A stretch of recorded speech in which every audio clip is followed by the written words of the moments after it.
Hello and welcome back again to 12 Steps to Poker Heaven, the series that teaches you how to become a better poker player. I'm Carmel Thomas, and with me today, as always, is our expert, Mr. Grubb Smith. Hey, Carmel. How are you today? I am fighting fit, raring to go. The engine is revving. Fantastic. Well, we are actually halfway through our series now, and we've taught you a lot so far. We've taught you the basic rules of the games and also the different stages of the game that you should be playing. We've gone through so far beginner's errors, the importance of position, and also the art of bluffing. I mean, what else could you possibly have to teach us? Well, Carmel, there is still plenty to learn. Poker's a game, it's been around for a while. It's a game of infinite variety. One day you can be playing in a Las Vegas casino with hundreds of people. The next, you're in your front room having a little home game with 4 of your pals. It doesn't make any difference. The game is always going to pan out in a strange and curious way every time you play. And there I was thinking I was on my way to being a pro. Well, let's get started. Coming up in today's show, we'll be looking at step 7, and that is reading players, the skill of putting your opponent on a hand and sniffing out weakness.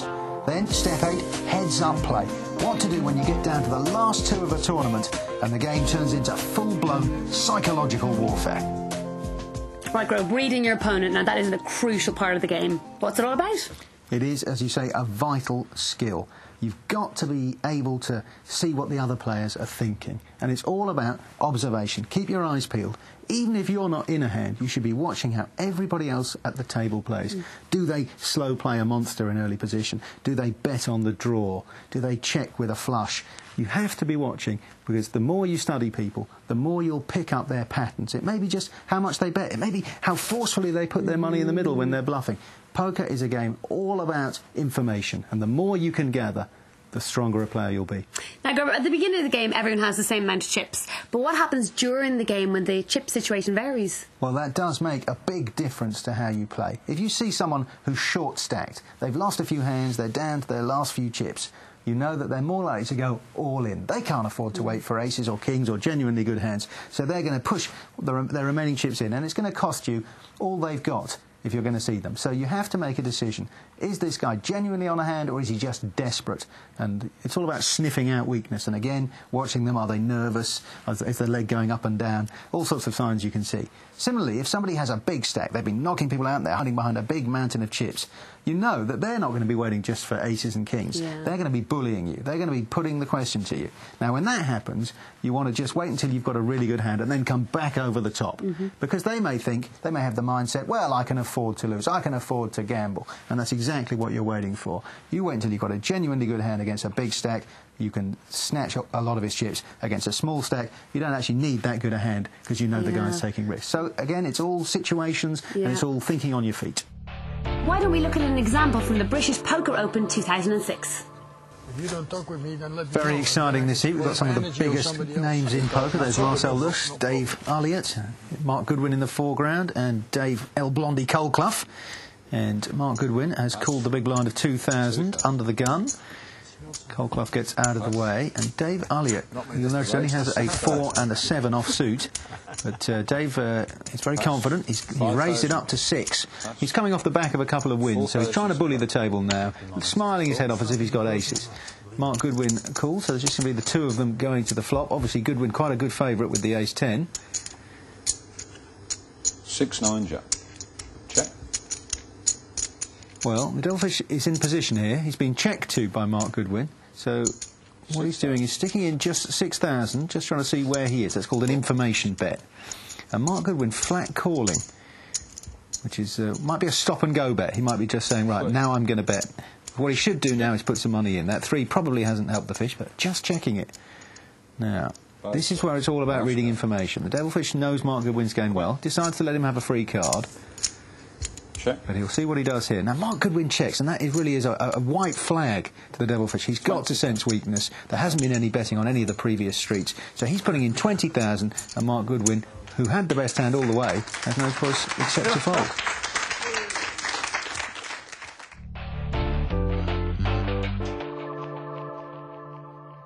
Putting a read on your opponents, working out whether they're weak or strong, is one of the most important skills to acquire in the game of poker.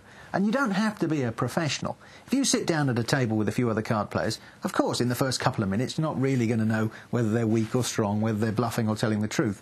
But over the course of half an hour or an hour, you'll begin to pick up signs. It may not be just sort of physical twitches. It could be the way they stack their chips, the way they move their chips in.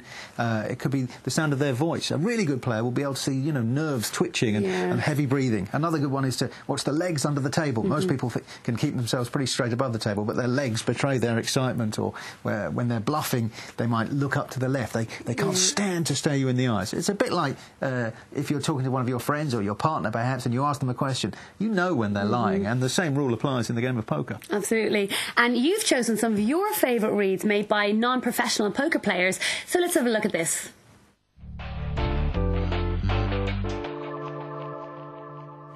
Nice mix on this table. We've got George Fraser there. Only been playing the game 5 weeks. I hope for you yet, Carmel.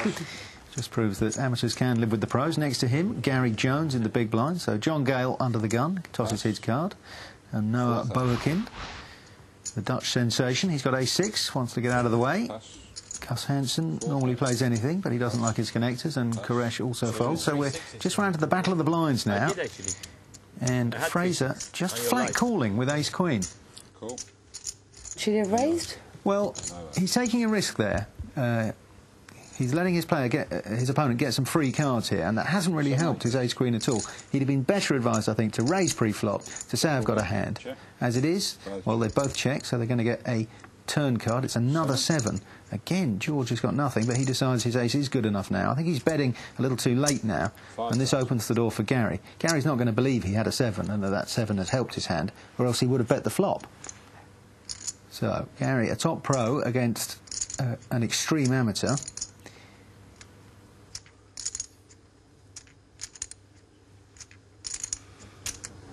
Raise it. He's making a raise, very good decision. He knows that George is new to the game. He knows that he'd probably be playing high cards only because he's a little bit nervous. And that flop is very bad for high cards. So Gary's decided, OK, I can have a go at this. So now we're going to see how good George Fraser is. And he's reaching for chips and just makes the call. Last card, gents. King. Now, what does he think? He's looking at his chips, normally a sign someone's going to bet. And it's a big reach.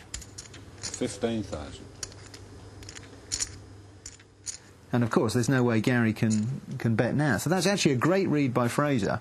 He saw the bluff for what it was and decided my cards are still good. He sent something off the pro, and what can Gary do except toss them away? To be honest, this isn't a hard decision. He's now doing what we call Hollywooding, just making a big act, as if he's throwing away a monster. I give in. Pass. And yeah, good read by George, and well-deserved round of applause for the old fella.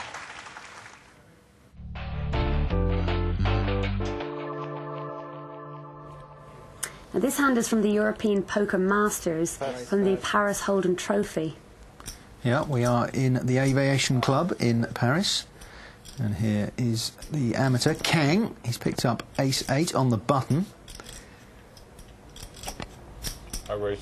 His face is moving quite a lot. Most professionals wouldn't have the twitching eyes, and they wouldn't necessarily be smiling as much. And they'd be wearing their sunglasses as opposed to chewing them. Absolutely. But each to their own. There's only 4 players left here as well. That's it, 4 players to go. So weak hands, 10-handed. Actually, when there's only 4 of you left, ace-8's very powerful. From Mr. El Sayed, who has got an 8-2 of hearts. Now, that is about as bad a starting hand as you can get. He may like the fact that they're both hearts. And it looks as though he is going to have a little investment. In a way, he'd be better off raising rather than calling, but he has just called, wants to see a flop. Call. Sam call. We are now heads up. Now, again, all this posturing across the table.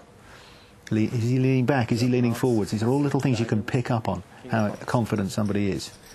Well, 2 hearts there for El Sayed. He's first to bet. He's out of position. But that is about as good as he could have expected with ace-2. Just checking it. So I would have liked to see him have a go at that, as he's passing the initiative over to Kang. 35,000. Ben bets 35,000. And Kang, as we can see, is not going to be shy about putting chips in. So suddenly Saeed is playing catch-up. Now, one alternative here would be to actually move all in or make a very hefty raise. And if he represents a king or king 3, maybe king 7... Call. it would be impossible for Kang to call. Well, he just makes the flat call. So we will see a turn card. Again, jigging about a bit. He doesn't look that relaxed, so hopefully Kang will be picking up on that. Check. Check. Quick check from Ben. Here comes the river. The river's jacks of spade. And it isn't a heart, so El Sayed, I'm afraid, has missed by a country mile. 100,000. Bet 100,000. Sam bet 100,000. Well, he can only win by bluffing, and that is what he's doing. He's putting in a nice hefty bet, nearly the pot size, but an extra 100,000. So Kang, whew. And I think Said has been a little bit nervous throughout this hand. He's been leaning back. He didn't bet significantly until the river. I like the way he's thinking about it. A lot of players just make quick decisions. They'll say, oh, I'm going to raise, I'm going to fold. He's actually thinking about it. You've got to put it through. He's not just thinking about this card. He's thinking about how he played the entire hand. And, of course, how he's played every other hand he's seen El Sayed play. You want me to call? What do you think? I'm not sure. That's what I'm asking you. I mean, Let me think about it. okay.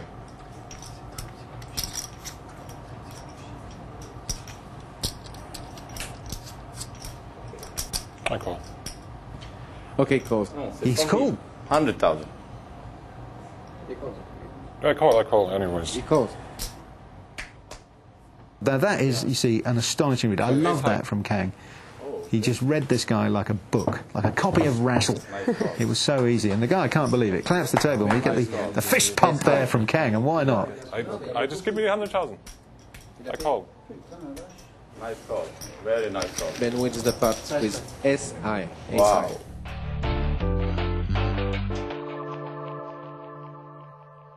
Wow, was that, I mean, luck or frustration for being in that position, or simply a great read? I think you have to put that down as a first-class read. Any professional in the world, even the best players in the world, Phil Ivey, Howard Lederer, they would have been proud of that.